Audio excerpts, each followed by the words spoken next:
तो आप लोग कैसे हैं? हम उम्मीद करते हैं कि आप लोग अच्छे होंगे। तो आज इस वीडियो में हम लोग देखने वाले हैं सबसे वेरी इंपॉर्टेंट टॉपिक जो है बीसीएस क्लासिफिकेशन।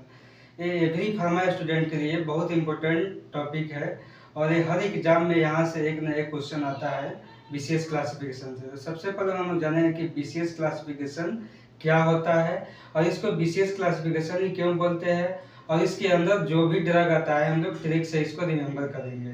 तो चलिए इस वीडियो में सबसे पहले हम लोग देखेंगे बीसीएस क्लासिफिकेशन क्या होता है और उसको हम लोग कैसे डिफाइन कर सकते हैं। तो ये बीसीएस क्लासिफिकेशन यानी क्या है कि बायोफार्मास्यूटिकल क्लासिफिकेशन इसको बोला जाता है। बायोफार्मास्यूटिकल दो वर्ड से मिलकर बना हुआ है, bio and pharmaceutical. Bio bio in the sense biological membranes, biological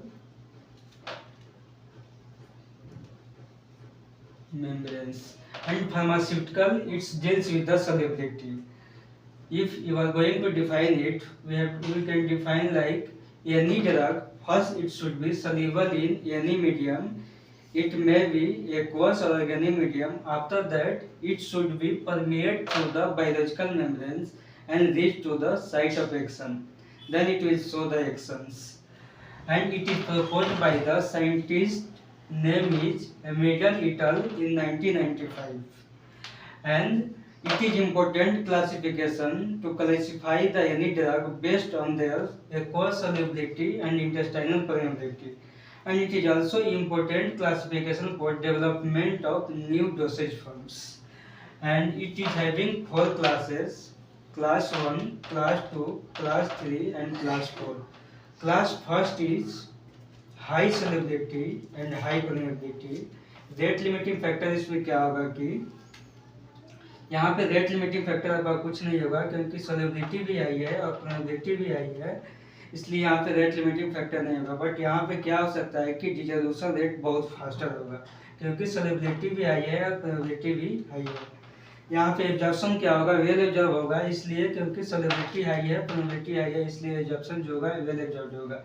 और इसका एग्जाम्पल क्या है, डीपीएम से हम लोग इसको रिमेम्बर कर सकते हैं। D for diltiazem, P for propranolol, M for metoprolol. And challenge in drug delivery system में क्या होगा कि अगर आप लोग इमीडिएट रिलीज डोसेज फॉर्म बना रहे हैं तो वहाँ पे कोई चैलेंज नहीं होगा क्योंकि यहाँ पे सॉल्युबिलिटी हाई है और परमेबिलिटी बहुत हाई है। अगर आप लोग कंट्रोल रिलीज डोसेज फॉर्म बनाने जा रहे हैं तो उस केस में आप लोग क्या पड़ेगा कि ड्रग रिलीज और डिसोल्यूशन को लिमिटेड करना पड़ेगा यानी रिटार्ड करना पड़ेगा। क्लास सेकेंड आपका क्या होता है कि इसमें सॉल्युबिलिटी लो होता है एंड परमेबिलिटी हाई होता है, इसलिए आपका रेट लिमिटिंग फैक्टर इसमें क्या आ जाएगा, डिसोल्यूशन आ जाएगा क्योंकि यहाँ पे क्या है सॉल्युबिलिटी लो है एंड परमेबिलिटी हाई है। और इसमें एब्जॉर्प्शन क्या होगा कि वेरिएबल होगा, इसलिए एब्जॉर्प्शन लो होगा क्योंकि यहाँ पे ड्रग जो है सॉल्युबल लो है, ड्रग का सॉल्युबिलिटी लो है, इसलिए एब्जॉर्प्शन वेरी करेगा। और इसका एग्जांपल हम लोग रिमेंबर करने के लिए N2C से रिमेंबर कर सकते हैं। N for nifedipine, N for naproxen and C for carbamazepine. And challenge in drug delivery system में क्या होगा कि यहाँ पे सॉल्युबिलिटी लो है तो हम लोग ड्रग डिलीवरी को में क्या करेंगे कि सॉल्युबिलिटी को ओवरकम करेंगे यानी सॉल्युबिलिटी और डिसोल्यूशन रेट को इनहांस करना होगा। क्लास थर्ड क्या होता है कि इसमें सॉल्युबिलिटी हाई होता है एंड परमेबिलिटी लो होता है, इसलिए यहाँ पे रेट लिमिटिंग फैक्टर क्या आ जाएगा, परमेबिलिटी आ जाएगा। एंड इसका एब्जॉर्प्शन क्या होगा, ये भी वेरी करेगा क्योंकि यहाँ पे सॉल्युबिलिटी तो हाई है बट परमेबिलिटी लो है, इसलिए एब्जॉर्प्शन भी क्या होगा, वेरी करेगा। एंड इसका एग्जांपल क्या होता है, इसका एग्जांपल हम रिमेंबर कर सकते हैं। C for cimetidine, I for insulin and M for metformin. हम लोग जानते हैं कि इंसुलिन और मेटफॉर्मिन क्या है, डायबिटीज से रिलेटेड है।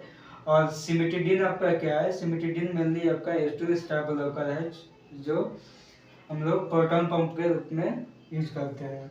और इसमें चैलेंज ड्रग डिलीवरी सिस्टम में क्या होगा कि मेन अप्रोच आपका इसमें थर्ड क्लास में क्या होगा कि परमेबिलिटी को इनहांस करना होता है, so we have to improve the permeability.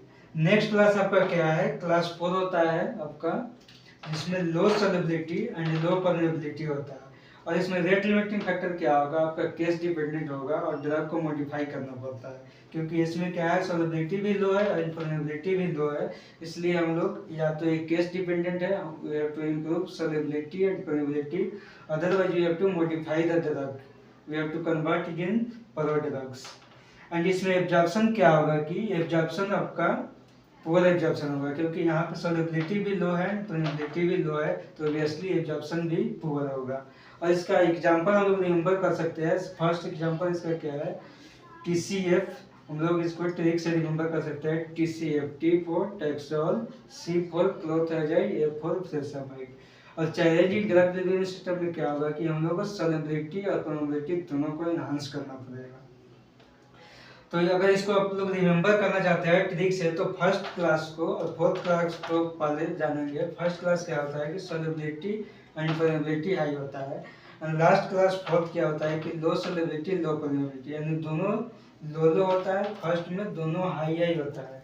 इसको रिवर्स कीजिएगा, सेकेंड क्लास में क्या होगा कि लो सॉल्युबिलिटी हाई परमेबिलिटी होगा, और इसको रिवर्स करने पे हाई सॉल्युबिलिटी लो परमेबिलिटी आपका आ जाएगा। ऐसे आप लोग इसको रिमेंबर कर सकते हैं।